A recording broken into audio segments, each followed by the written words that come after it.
Yeah, when men write stories, whether they mean to or not, they may end up making awful human beings, particularly white men.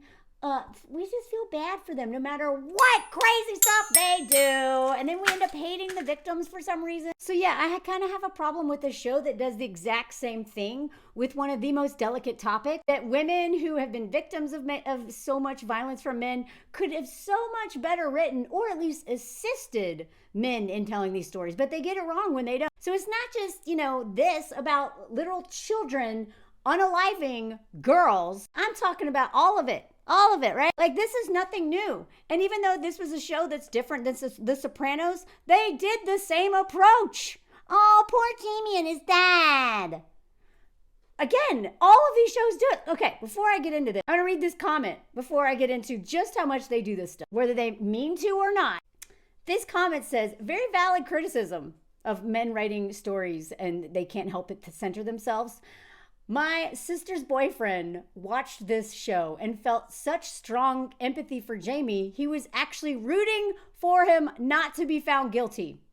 The direct result of male-centered approach. Exactly. And again, it's fine if they just want to tell Jamie's story, but they didn't tell Jamie's story. They just told Jamie's story through a very messed up lens where we felt, it doesn't mean that we're not allowed to humanize Jamie, but I felt more empathy for Jamie than I should, okay? Because we didn't see any of his violence. I felt so much empathy for that dad and only empathized with the women, his mother, his sister, Jade, all of the women who were also very much affected by what Jamie did. I had a hard time feeling much for them other than through my own lived experiences and knowledge of what this is about. But I promise you, men watching this are not going to go that deep. And it is the responsibility of filmmakers, writers, directors, the editors, the producers, everyone involved in that, but especially the people who are the main filmmakers, to make sure that if they're going to approach a topic they literally just showed up at,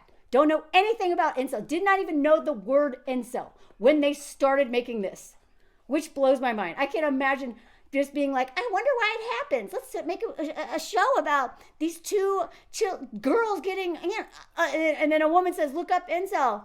Oh, wow. And then thinking that they know enough to tackle one of the most dangerous thing to women and girls right now. And they're like, well, I'll take it on. I just can't imagine having that much audacity and being that irresponsible. Again, great show, great acting, great camera work, amazing Oscar level acting, great storytelling, but they missed the mark because they couldn't help but center themselves and center their empathy, see themselves in Jamie. The writer literally said he saw himself in Jamie.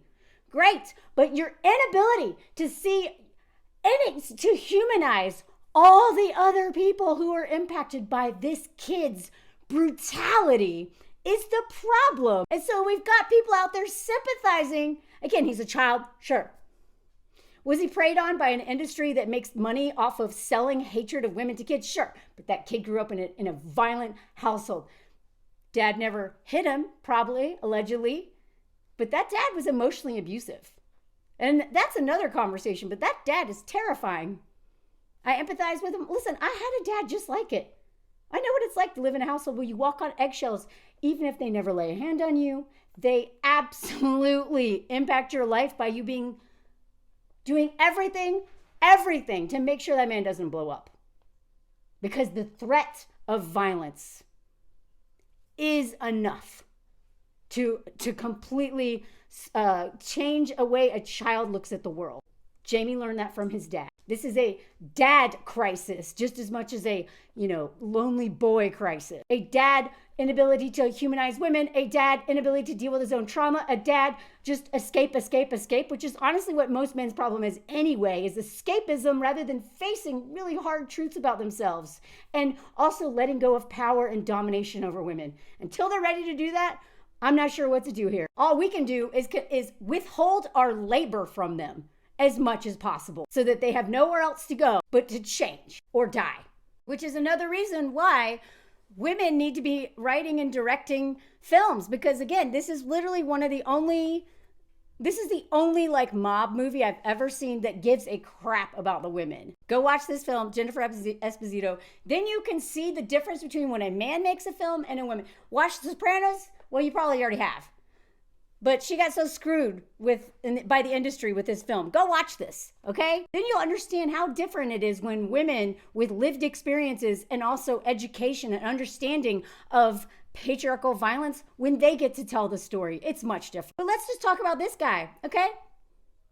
One of the biggest inchmales of all time. And even though I loved, I really respect the writers of this show, Vince, and like, I respect what they try. Vince Gilliam was shocked at that because he doesn't understand men. He doesn't understand men's hatred of women. I think he was like, oh, let's write a story about a complicated character. And of course, his wife is going to end up being that. Like, I get that he tried, but he kind of failed, right?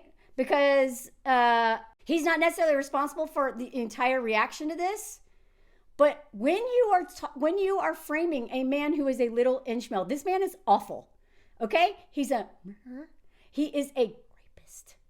He is awful human being, but so relatable. How did he become a monster? Well, you know what? I'll tell you. Insecure, entitled white man syndrome. That's what made him this. But they don't know how to deal with that, right? So when you have a show like this, you end up hating her. And even though, like, you know what he did is wrong, you kind of think she deserves it, right? And somehow we feel like, he still has some of his humanity because he cried a little bit when he killed her. You know what I mean? He didn't intentionally do it, but I promise you he wanted her dead. And he was happy to let her die. This show, and this is before I actually understood patriarchy as much as I do now. When I watched this show, I just felt so bad for Jesse. I was rooting for Jesse, and we all get it, right? Jesse was supposed to be the moral compass of this show. He was a terrible human being. Loved his character, funny, felt sorry for him for a lot of stuff, but the amount of damage that he did to so many people in this story he is a villain. Now, I know he's not all good or all bad, and that is the complexity. That's when you write complex characters. But when men are the ones who are writing these stories and centering men as the hero and the most important person in the room, and their perspective is the only, we end up thinking, you know what, this bitch deserved it. She deserved it. And let me know if you want a breakdown on this. I have been wanting to talk about this for a long time because this woman was minding her own business. She was trying to pull her life together. She was doing well until this little hobo entered her life. And the way he got her hooked on rounds, she was fine until her only weakness was letting this man into her life. And then he did nothing but selfishly destroy it. He was an awful boyfriend. Terrible, terrible boy. Literal hobo. Didn't want to do anything fun. Just want to hang out. She had so much. She was such a shining light in the beginning, despite being depressed and still recovering. But this man ruined her life. But by the time she died, we were like, you know what? The bitch deserved it.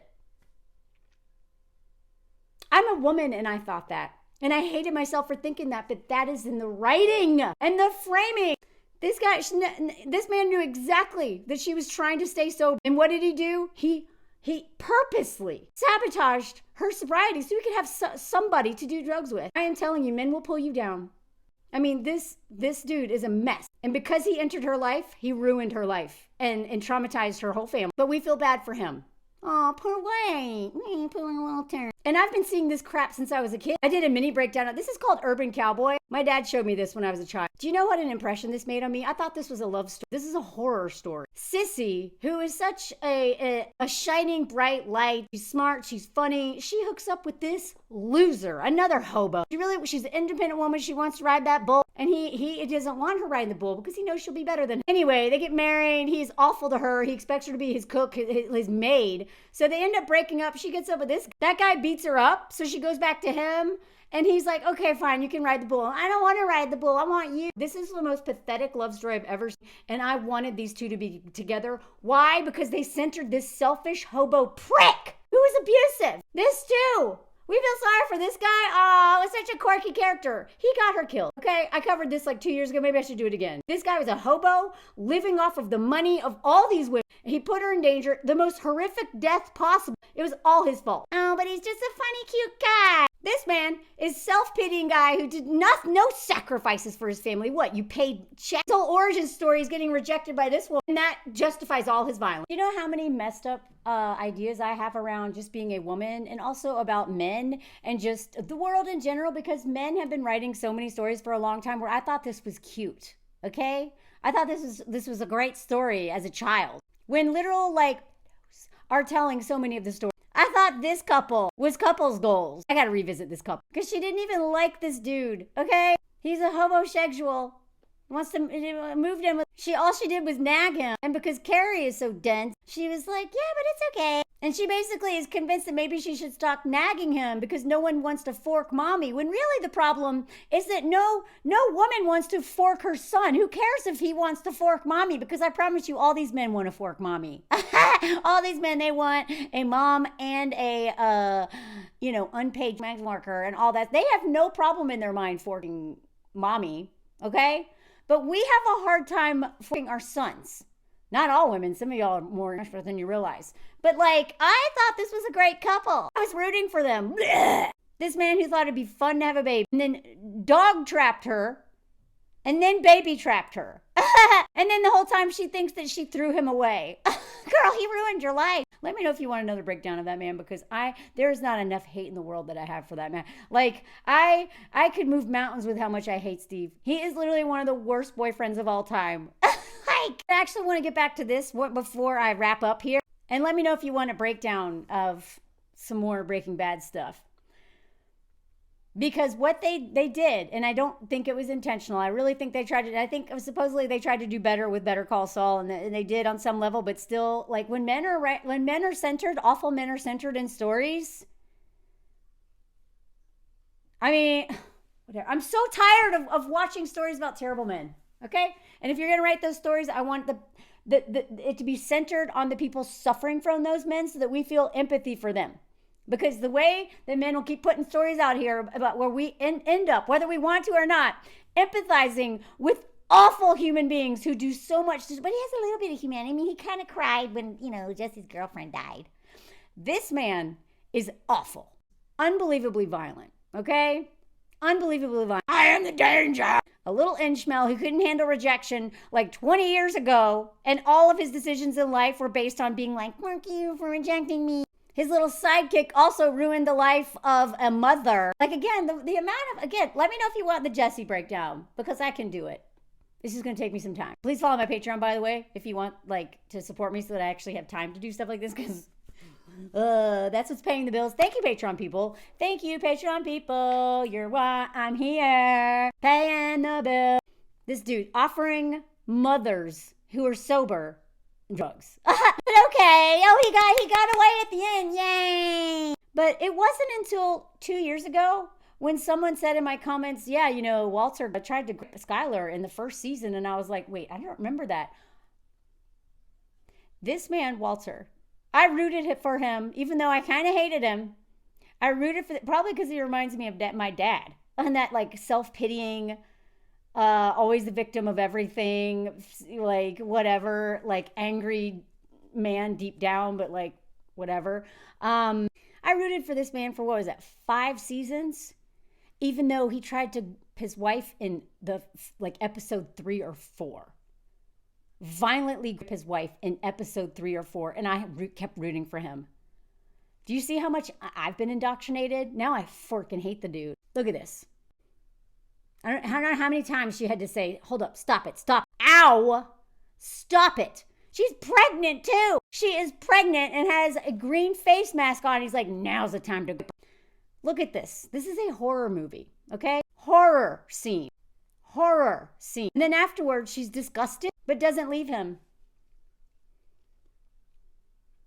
If my husband ever did this to me, I'm done. No second chances. If you think you can me, I'm done. I've already been in a relationship. My little hobo ex. I will, multiple times. No. This is a deal breaker. But this is the beginning of the show, and she stayed. I get why she stayed. She's pregnant, has a disabled son. She's been with this man forever. She feels sorry for him. The way that these shows teach us to stay with awful men because we feel bad for them. No matter how much trauma they impose on us, we feel bad for them. So yeah, I'm not surprised that there are men watching this little prick. Yeah, he's a child, sure. But we didn't see, I mean, the first episode, you feel so bad for this kid. Oh, he peed himself. Not because he didn't do it or was scared, because he got busted. Oh, I didn't do, he never said he didn't do it. He kept saying, I didn't do anything wrong. This kid is very, like, he's not just new to this. He hates girls. Okay? And yes, I empathize with him because he's a child, but I was disturbed by how much I empathized for him and felt nothing for any of the women in the or girls in this show other than what I had to tap into because of my own lived experiences and knowledge. I knew how I had the media literacy. For all those who are like, you need media literacy, fork off. I do this for a living. I knew, I was angry. I was like, I hate that this was not written so that I have to use what I know and what I've experienced to empathize with these people, because men are not empathizing with the women in this show at all. Maybe the therapist, because they don't get it. When you do a show like this about something so important, so dangerous, so life-threatening, yeah, you go get in your car. Go hide in your house. It's your safe place, Mose. It's a hard topic. If you're going to take on a show like this and not really educate yourself very much, just be like, oh, I think I should talk about this. Why not? You better do it responsibly. And great, I'm glad they got conversations rolling, but what they also ended up doing, whether they realize it or not, is reinforce the very thing we're begging to be undone, which is the dehumanization of women and girls. They perpetuated so many stereotypes in this show, and because of the way it was written, because they couldn't help themselves and they don't understand this topic, we felt worse for this kid and daddy. And the fact that the guy who wrote this show was like, no, I didn't want him to come from abusive parents. I wanted him to come from normal parents. This is an abusive dad. Maybe not like kind, but he's abusive with his emotional stuff. Watching the way he handles anger, he does. Men don't even understand abuse. They think as long as they're not punching and slapping someone, they're not abusing them. They think that is about violence rather than coercion, being a playboy, lying about things. Why would I think that they could do anything on their own without our help, right? And for anybody who's like, yeah, but Barbie was 101, feminism, you cannot compare the two. Barbie's like, but okay, what? She missed out on stuff, but shit, that was to help educate girls, because boys aren't watching that movie. To give girls a baseline. This is not the same. This is about men and boys killing girls and women. You can't make a Barbie version of that. Come on. Anyway, go watch Jennifer Esposito's Fresh Kills. It's on Hulu, and then you'll understand what I'm talking about, the difference between when men write stuff and women write stuff. And not always, some women write the same kind of stuff because of their own indoctrination. But I'm telling you, I don't want men writing this subject, not without paying women to consult women throughout the whole process and be at the center of that storytelling. I don't want to watch any more of it because they're doing more harm than good. Even if they do get the conversations rolling, they're also unintentionally reinforcing this same stuff that leads to this violence. So let me know what you think in the comments. And again, bravo guys. Thank you for a great show. Thank you, thank you, thank you, thank you. And you're not above criticism. You missed. Do better. Do a season 2 and hire women to lead that. Put your money behind women. That's how you can make the change that you claim you want. That's how. Do it. Do it. I'm tired of having to empathize with psychos. This little Ishmael was awful, but I was rooting for him. And this little Ishmael, homosexual, got hurt, eaten by a grizzly bear. Roar! What the fuck? These guys and this suck. You're too good for this guy. Even Bud, you're not a nice guy. You suck too. And Steve, don't even get me started. You guys want to see that? Because I'm going to bring it. Oh my God, you're such an awful partner. Homosexual, Jesse, you suck too, but not outside. I'm coming with that video about you. You suck! And so is your little friend who keeps platforming Jordan Peterson and crazy scientists who are grifters anyway, when men are unaliving us on hikes, just like our God. Anyway, this man, you're getting a movie breakdown of this crazy movie. It's coming soon. And no one's as crazy as Mose because he's obsessed with us. But that's okay because he's a sweet baby. And he's not a psycho man. Follow my Patreon. Bye.